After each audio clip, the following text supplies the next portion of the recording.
দুর্নীতি দমন কমিশন প্রধান কার্যালয়ের এনফোর্সমেন্ট ইউনিট থেকে আমরা একটা অভিযান পরিচালনার জন্য আজকে এখানে এসেছি।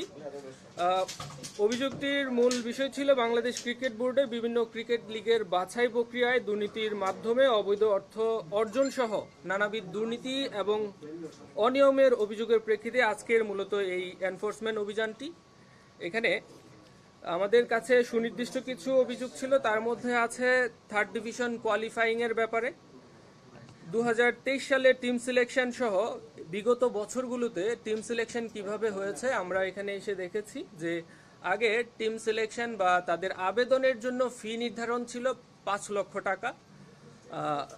তখন 2 অথবা 3টা টিম এখানে শুধুমাত্র আবেদন করত, তা থেকেই তারা বাছাই করত 2টা অথবা 1টা টিম এরকম রয়েছে।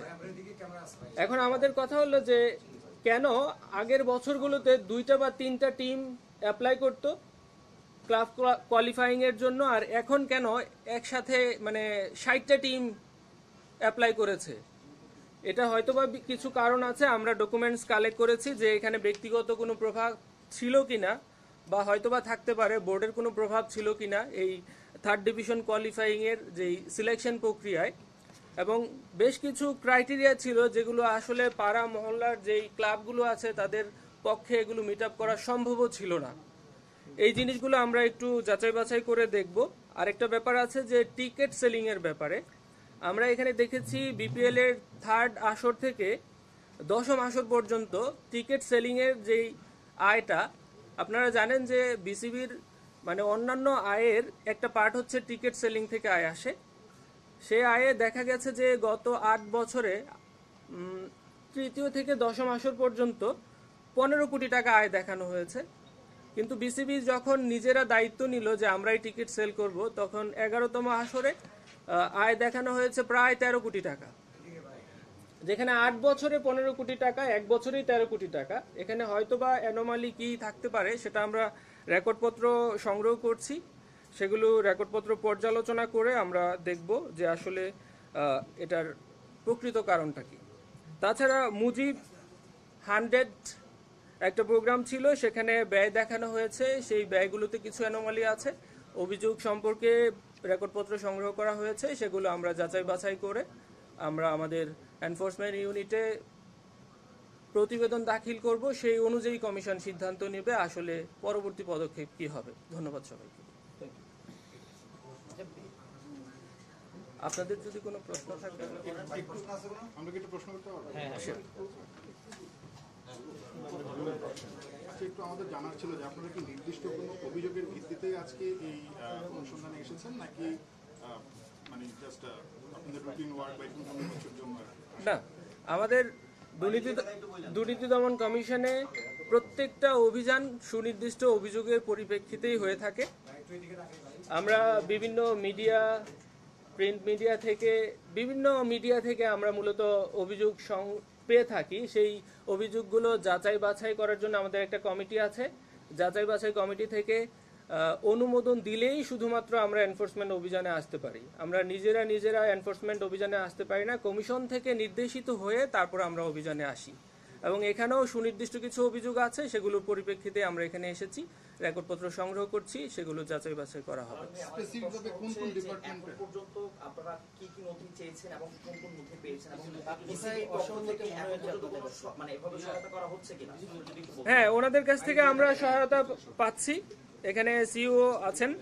যে থার্ড ডিভিশন কোয়ালিফাইং এর যে ব্যাপারগুলো বিগত 5 থেকে 7 বছরে যারা যারা অংশগ্রহণ করেছে, পার্টিসিপেট করেছিল, ওই নির্দিষ্ট ফিটা জমা দিয়ে ওরকম যেই লিস্টটা আছে সেটা সংগ্রহ করেছি এবং তখনকার রিকোয়ারমেন্টগুলো কি ছিল, বর্তমান রিকোয়ারমেন্টগুলো কি আছে, সেগুলো আমরা আসলে তুলনামূলক আলোচনা যাচাই বাছাই করে দেখব যে এখানে আসলে কোনো ধরনের অসঙ্গতি আছে কি না।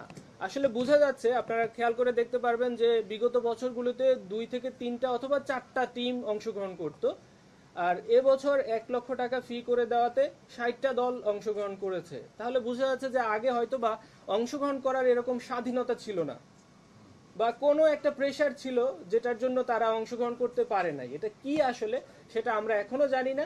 আমরা রেকর্ডপত্র সংগ্রহ যেহেতু করেছি সেগুলো যাচাই বাছাই করে বুঝতে পারবো যে আসলে এখানে কি অসঙ্গতি ছিল।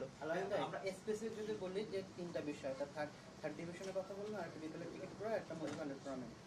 এখন পর্যন্ত 2 ঘন্টা আসলেন, আপনাদের কাছে প্রাথমিকভাবে মনে হচ্ছে যে অসঙ্গতি আছে প্রত্যেকটাতে, যে অভিযোগ? প্রাথমিকভাবে মনে হচ্ছে যে অসঙ্গতি আছে, কারণ আপনি টিকিট সেলিং এর ব্যাপারটা যদি আপনি দেখেন তাহলে বুঝতে পারবেন। 8 বছরের আয় হচ্ছে 15 কোটি টাকা, আর 1 বছরের আয় হচ্ছে 13 কোটি টাকা।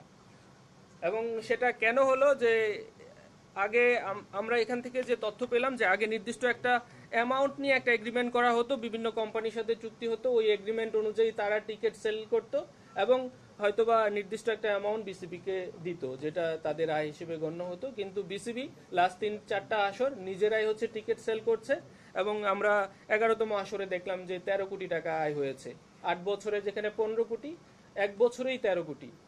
তাহলে আমরা রেকর্ডপত্র যেহেতু পেয়েছি সেগুলো পর্যালোচনা করলে দেখলে বোঝা যাবে যে আসলে এখানে প্রকৃতপক্ষে কি অসঙ্গতি ছিল। মুজিব 100 টুর্নামেন্টের কথা বললাম, আপনি একটু বলুন। মুজিব 100-এ যে কনসার্ট সহ যে প্রোগ্রামটা হয়েছিল, এখানে ইন টোটালি প্রায় হচ্ছে 25 কোটি টাকার মতো হচ্ছে খরচ দেখানো হয়েছে। বাট অ্যাকচুয়াল আমরা যে অভিযোগ পাইছি সেটার কথা বলতেছি, বাট অ্যাকচুয়াল খরচ হয়েছে 7 কোটি সামথিং। এখানে প্রায় 19 কোটি টাকা মানে খরচ দেখানো হয়নি, না দেখে সামহাও এটা সরানো হয়েছে কিছু, এরকম একটা অভিযোগ পাইছি। তো এখন পর্যন্ত যেটা হচ্ছে এটার ব্যাপারে ফিনান্স ডিপার্টমেন্টের কাছে আমরা ডকুমেন্টগুলো চাইছি। তো আমরা যেটা এখন পর্যন্ত বুঝতে পারছি যে লাস্ট কিছু আমাদের অভিযোগ প্লাস হচ্ছে কিছু ডকুমেন্ট পর্যালোচনায় এখানে প্রায় 19 কোটি টাকা মতো হচ্ছে অ্যানোমালিস আছে। আর হচ্ছে এখানে টিকিট বিক্রি বাবদ প্রায় 2 কোটি টাকার মতো আয় হয়েছে। এটাও আমরা অভিযোগ পাইছি যে এই 2 কোটি টাকাও খরচ দেখানো হয়নি। তো সেই হিসেবে এই যে টাকা সরানো বা আত্মসাতের ইস্যুটা এখানে আরো একটু বাড়তে পারে, 20 কোটিও প্লাস হতে পারে। তো এটা আমরা এখন পর্যন্ত কনফার্ম হয় নাই, এটা রিলেটেড ডকুমেন্ট এখনো পাইনি হাতে। এটা ডকুমেন্ট পেলে অ্যাকচুয়াল ফিগারটা আমরা বলতে পারবো। এটা অভিযোগের কথা আমি বললাম, এটা নিয়ে কাজ করতেছে। খরচ দেখানো হয়েছে 25 কোটি, হ্যাঁ, কিন্তু অ্যাকচুয়াল খরচ এটা 7 কোটি টাকা। এটা আমরা অভিযোগের মাধ্যমে জানতে পারছি। আপনারা ইতিমধ্যে জেনেছেন যে 3টা স্পেসিফিক অভিযোগের ভিত্তিতে ওনারা এসেছেন এবং ওনারা বলেছেন যে কোন কোন বিষয়ে এসেছেন। আমাদের কাছে এই সংক্রান্ত যে সমস্ত ইনফরমেশন বা যে সমস্ত তথ্য বা ডকুমেন্টস আছে এগুলো ওনারা চেয়েছেন। আমরা আমাদের রিলেভেন্ট ডিপার্টমেন্টকে বলেছি যে তথ্য বা উপাত্ত ওনারা চাচ্ছেন সেগুলো দিয়ে ওনাদের সার্বিকভাবে সহযোগিতা করার জন্য, এবং আমরা আমাদের দিক থেকে সর্বাত্মক সহযোগিতা করতে পারি। এগুলো তো দৃশ্যমান, আপনাদের কাছে কি মনে হয় না এখানে যে অসঙ্গতিগুলো হয়েছে, অনিয়মগুলো হয়েছে? আসলে এটা তো একটা অভিযোগটা যেহেতু তদন্ত হচ্ছে এই বিষয়ে আমার এই মুহূর্তে কিছু বলা ঠিক হবে না, বাট তদন্তর আউটকামের পরেই হয়তো এটার ব্যাপারে আপনারা জানতে পারবেন। Thank you. শুধু একটা প্রশ্ন, এখানে তো হচ্ছে ওনারা সরাসরি অর্থের বিষয়টা বলছে যে 8 আসরে হচ্ছে 15 কোটি টাকা আসছে টিকিট থেকে, আর 1 আসরে আসছে 13 কোটি টাকা। বিষয়টা তো স্পষ্ট, এই বিষয়ে এটা তো অভিযোগ। আসলে ফ্যাক্ট এন্ড ফিগারটা আসলে যখন ওনারা আরো ডিটেল যাবেন তখন হয়তো ওনারা বুঝতে পারবেন বা ওনারা এই ব্যাপারে এক্স্যাক্টলি বলবেন। আমাদের দুদকের যে কর্মকর্তাবৃন্দ ওনারা এসছেন, ওনারা তো বলেছেন যে বিষয়গুলো আসলে অভিযোগের ভিত্তিতে ওনারা এসছেন এবং অভিযোগটাই ওনারা বলেছেন। তো এক্স্যাক্ট ফ্যাক্ট এন্ড ফিগার এটা ওনারা ডিটেলস যখন দেখবেন বা তথ্যপাত্রগুলো ওনাদের সামনে ওনারা পাবেন বা উপস্থাপন করা হবে তখনই হয়তো ওনারা বলতে পারবেন। Thank you. সুজন ভাই, যে অভিযোগটা আসলে আসছে ওই সময়কার একমাত্র আপনিই আছেন, মানে ওই সময় আপনি যেহেতু প্রধান নির্বাহী ছিলেন এখনো আছেন, তো সেক্ষেত্রে আপনি আসলে কিভাবে দেখেন ব্যাপারটাকে? আমি এসে মানে বিষয়টা আসলে একইভাবে বলি। আমরা তো আপনারা জানেন যে বাংলাদেশ ক্রিকেট বোর্ড যে একটা বোর্ড অফ ডিরেক্টরস থাকে, তাদের ডিরেকশন অনুযায়ী আমরা যে ম্যানেজমেন্ট টিম আমরা কাজ করি। অ্যাজ এ ম্যানেজমেন্ট টিম আমরা বোর্ডের ডিরেক্টিভ অনুযায়ী যে সমস্ত কার্যক্রম এগুলো পরিচালনা করি বা অপারেশনাল ফোর্স হিসেবে আমরা কাজ করি।